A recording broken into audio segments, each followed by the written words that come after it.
Assalamualaikum warahmatullahi wabarakatuh. Ketemu lagi teman-teman di channel Alphatech.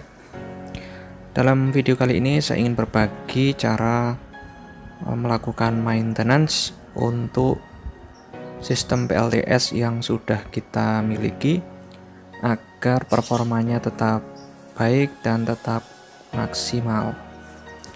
Sebelum pada pembahasan teknis mengenai maintenance itu sendiri, saya pribadi membagi maintenance PLTS ini menjadi dua. Yang pertama, maintenance yang dilakukan secara rutin.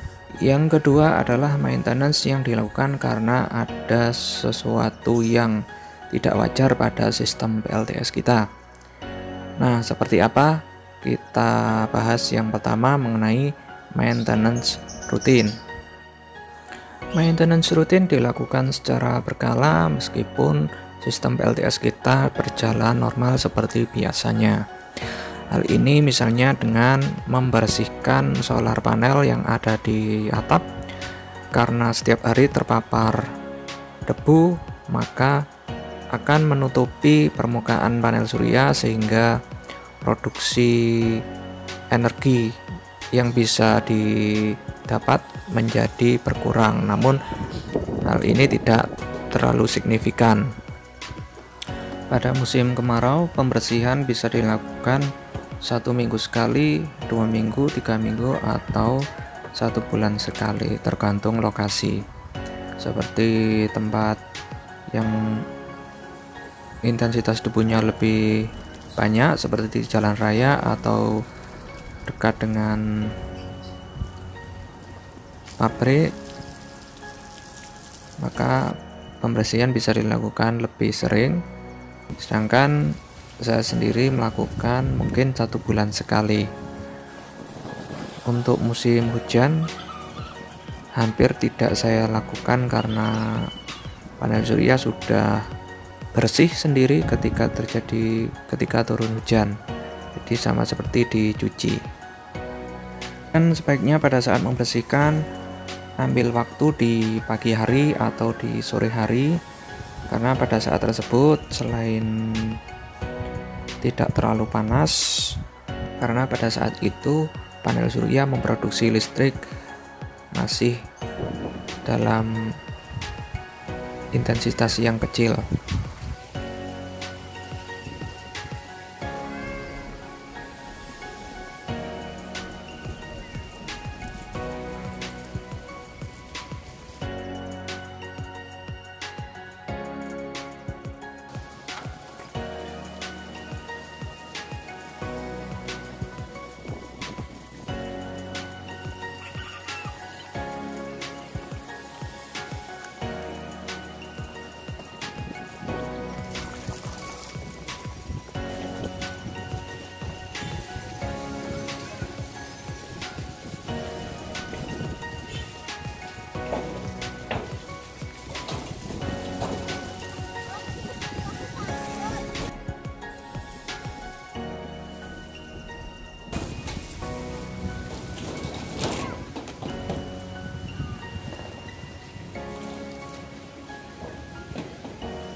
Setelah selesai mencuci, mumpung kita di atas, kita cek sekalian kondisi sel dari solar panel.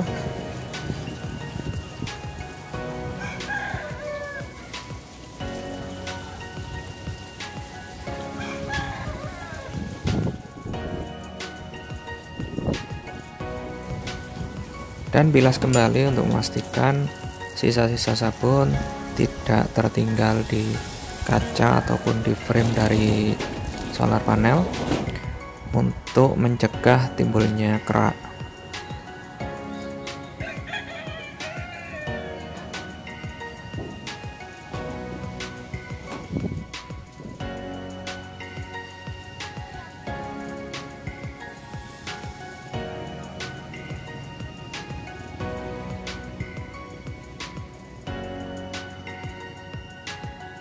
Nah, ini adalah contoh proses maintenance rutin. Lalu maintenance-nya kedua adalah maintenance yang disebabkan karena adanya ketidakberesan pada sistem produksi listrik dari sistem PLTS kita. Contoh pengecekan yang bisa dilakukan adalah pengecekan konektor MC4, yaitu konektor yang menghubungkan panel surya dengan SCC. Contohnya seperti ini. Konektor ini sebenarnya sudah didesain untuk outdoor, artinya sudah kedap air. Namun karena konektor ini dilalui arus yang dalam waktu yang sama juga terpapar sinar matahari, maka mungkin seal atau karetnya mengalami kendur sehingga air menerobos ke dalam dan terjadilah kerak atau korosi. Ini perlu kita cek bila memang produksi listrik tidak mencapai 4 jam dalam cuaca yang cerah.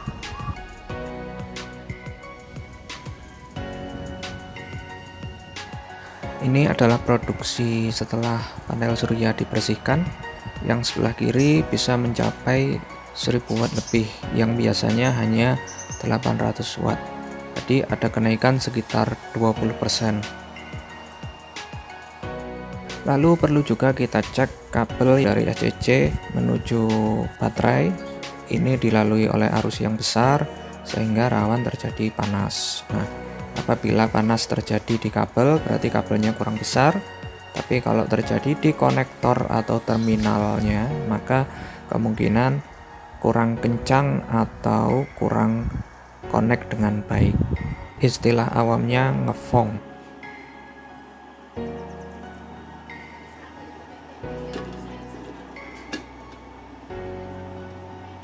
Pada terminal MCB juga kita cek kembali. Jika ada yang panas, biasanya terminalnya perlu kita kencangkan kembali.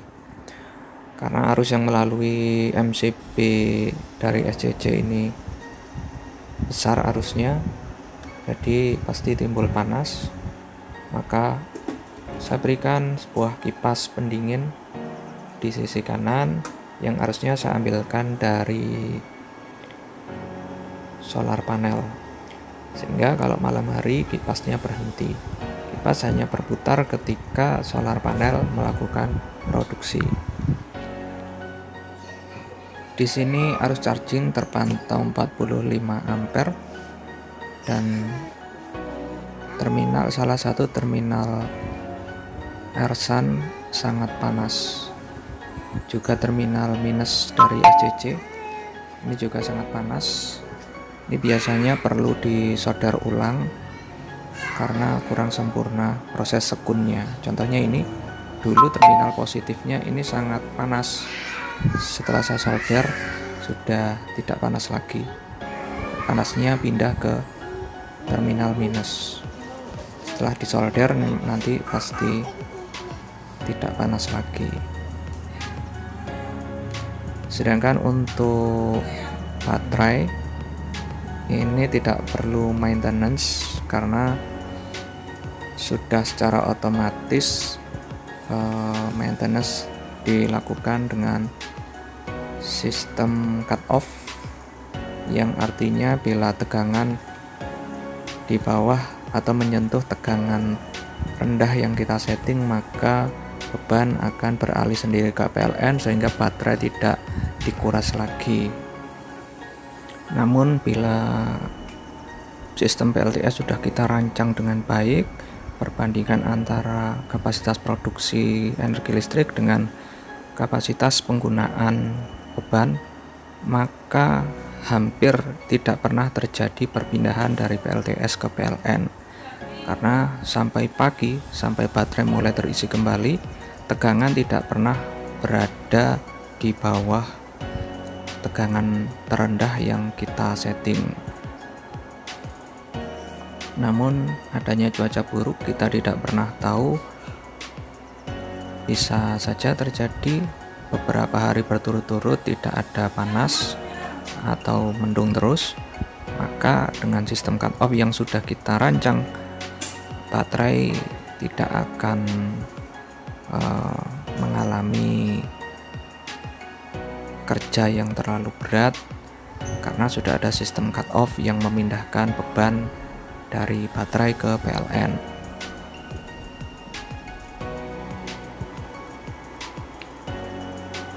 Dan itulah teman-teman gambaran bagaimana kita melakukan maintenance.